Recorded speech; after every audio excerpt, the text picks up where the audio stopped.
आज पार्टी की पीएससी की एडवाइजरी बोर्ड की बैठक थी और पार्टी के घोषणा पत्र के अंदर क्या क्या फायदे प्रदेश की जनता से मुख्य तौर पर हम लेकर चलेंगे, उस पे कई बिंदुओं पर चर्चा हुई। कईयों पर सब ने सर्वसम्मति से मोहर लगाई है। जैसे किसान के कर्ज माफी की बात, उसके अंदर कोऑपरेटिव तौर पर कैसे हम उसको माफ़ कर सकते हैं, इंटरेस्ट फ्री उसके ऊपर, तो उसके लिए सुझाव आए हैं, हम चर्चा करेंगे। वैसे ही किसान की फसल खराबर पर सभी ने सहमति दी कि जो 7,000 रुपया हमने गवर्नमेंट में रहते हुए 15,000 रुपया प्रति एकड़ तक ले जाने का काम किया, अब उसको 25,000 रुपया प्रति एकड़ पर पार्टी वादे के साथ जनता में उतरे कि किसी के भी क्रॉप लॉस होता है तो उस फसल खराबे का 25,000 रुपया प्रति एकड़ मुआवजा दिया जाए। उसी प्रकार से जो प्रधानमंत्री फसल बीमा योजना है, उसके अंदर किसान प्रीमियम की मार में फंसता रहता है। कई बार वो प्रीमियम देता है, बैंक रिजेक्ट कर देते हैं, कई बार प्रीमियम भरने के बाद कंपनी विड्रॉ कर जाती है।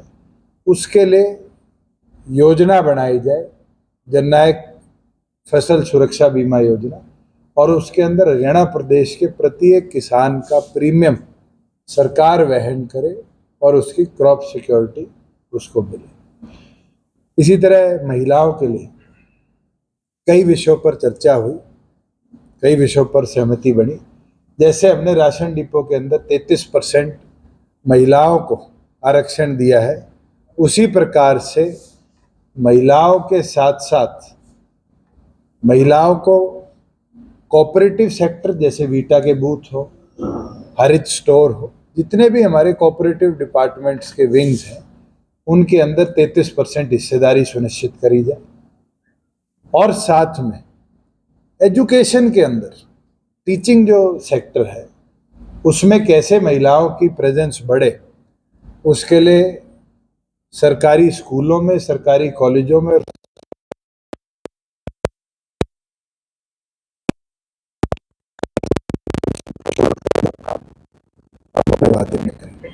तो ऐसे कई बिंदु हैं। अभी तो मैं आपको ट्रेलर दे रहा हूँ, आगे पार्टी का घोषणा पत्र भी आपके बीच में है।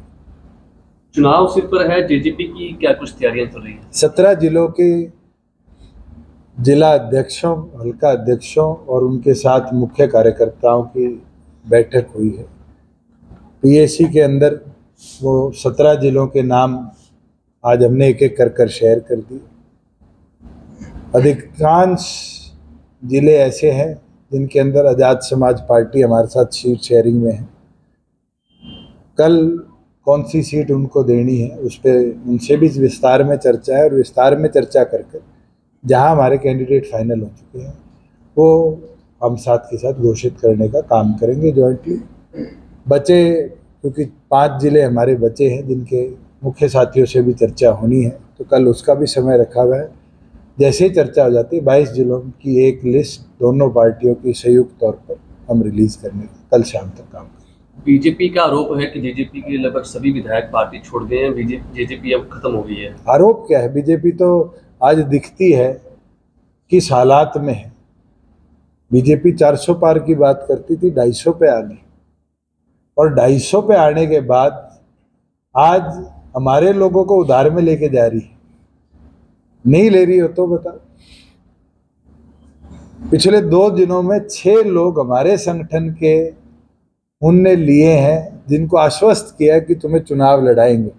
इसका मतलब तो बीजेपी अंदर से खोखली थी। और मुख्यमंत्री की हालत कैसी है? कटी पतंग की तरह है।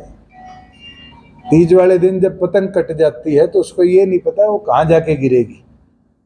आज मुख्यमंत्री की हालत है कि उनका प्रदेश अध्यक्ष कहता है लाडवा, मुख्यमंत्री कहते हैं करनाल, उनके करनाल का संगठन का अध्यक्ष कहता है कि नारायणगढ़ जाएंगे। इतनी ज़्यादा कन्फ्यूजन जिस संगठन में हो, वो उधारे भी ले लेगा तो भी हरियाणा की जनता उसको जवाब देगी। आप कब तक नॉमिनेशन करेंगे? 5 तारीख को नॉमिनेशन का टाइम तय हुआ है, और 5 तारीख को पहले दिन उचाना विधानसभा का नॉमिनेशन बना। फिलहाल डिप्टी सीएम, पूर्व डिप्टी सीएम उचाना से चुनाव लड़ेंगे या कि और सीट से चुनाव? मैंने तो कभी दूसरी सीट का सोचा भी नहीं, और मेरी कर्म भूमि है। कुल 7 चुनाव मैंने उचाना में देखे हैं। 2009 में चौटाला साहब का देखा, 2011 में डॉक्टर अजय सिंह चौटाला जी का उपचुनाव देखा, 14 में 2 खुद लड़े, 19 में 2 खुद लड़े, 24 में मेरी माता जी का देखा, और अब 8वां चुनाव है। मैं कैसे छोड़ सकता हूँ? जो प्यार उचाना ने दिए, मुझे नहीं लगता कि मैं वो एहसान फरामोश सोच का आदमी हूँ जो मैदान छोड़ के भाग। वीरेंद्र सिंह का कहना है कि दुष्यंत जो मर्जी कर ले उसको हरा के भेजेंगे। चलो, वीरेंद्र सिंह ये तो मान गया 4.5 साल बाद भी दुष्यंत मैदान नहीं छोड़ रहे। वो तो ये कहते थे बारी बारी कि दुष्यंत मैदान छोड़ेगा, दुष्यंत उचाना छोड़ेगा। उनका गला बिठाया नहीं बिठाया मैंने, और मैं तो वहीं खड़ा हूँ। जनता उनको उचाना छुड़वा। उचाना को लेकर वैसे आपने एक नया नारा दिया है। वो जीतेगा उचाना तो जीतेगा हरियाणा ही, और बिल्कुल सही बात है। अगर जननायक जनता पार्टी की सरकार बनेगी, उसके अंदर अहम योगदान उचाना करेगा। बीजेपी का कहना है कि जेजेपी के साथ गठबंधन करके काफी नुकसान हुआ, जिसका रिजल्ट लोकसभा में मिल गया। मिल भी गया, और अब हालत ये है कि उनके तो संगठन के लोग टिकट मांगना छोड़ गए। खुद देखो, बराड़ा जी टिकट मांगा करते थे, छोड़ नहीं गए मैदान, इसने बबली ने ले गए। कैप्टन अभिमन्यु टिकट मांगा करते थे, राम कुमार गौतम ले गए। इनका संगठन मंत्री पिछली बार चुनाव लड़के हारा था, आज वहां जोगीराम ले गए। और तो और आशा खेदड़, सीमा गैबीपुर सारी मैदान छोड़ गई, तो अनूप ले जाना पड़ा। ये हालत तो थी कि जिनको हमने चुना था, जिसको हमने सम्मान देकर विधायक बनाया था, आज बीजेपी को वो भी उधारे लेने पड़ रहे। सर, देवेंद्र बबली पहले कांग्रेस की एक मीटिंग के अंदर दिखाई देते हैं और अब बीजेपी ज्वाइन कर ली है। उनसे पूछो कि 2 दिन में हृदय परिवर्तन कैसे हुआ।